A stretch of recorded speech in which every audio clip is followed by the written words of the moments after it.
Some people talk about like narcissism. That word narcissist or narcissism gets thrown out a lot. From a clinical standpoint, there's NPD, narcissistic personality disorder, which is not what most of these people are talking about. They're talking about just the trait, the subclinical description of someone who might be full of themselves, have a God complex, think the world revolves around them.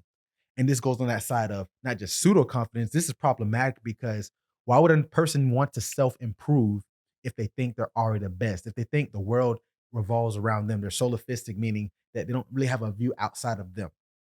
A confident person has to understand that they're not always going to be the best. That's probably the biggest part of having trust. You can only trust something when you know that it might not happen, right? That all builds upon it.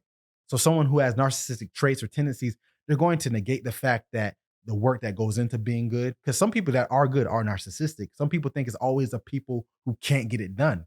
Sometimes there's people who are amazing, excellent, that have narcissistic traits. And sometimes people who are great people, who are nice, kind, that still do too. It's just a matter of how do they put themselves in the view of, did I earn this? Do people need to praise me for this? Because a confident person doesn't necessarily need to be praised.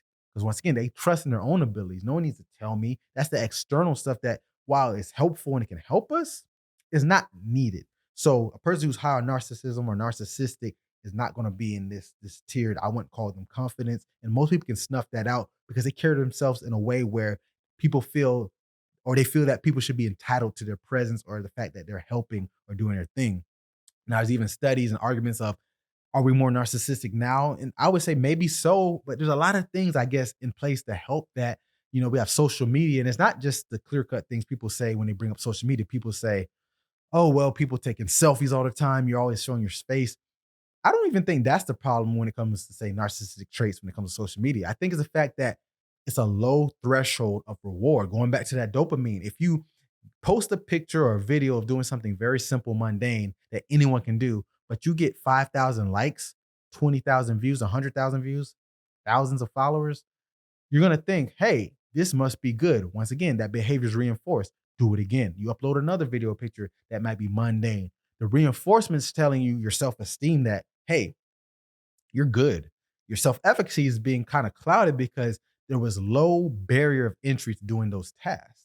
And I think that's where the social media problem comes in. Not necessarily taking pictures, being full of yourself. It's just that the feedback, the dopaminergic response is getting inflated to the max because there's people who have very quality content that takes a lot of time to prepare and they get no likes, no views, barely an interaction.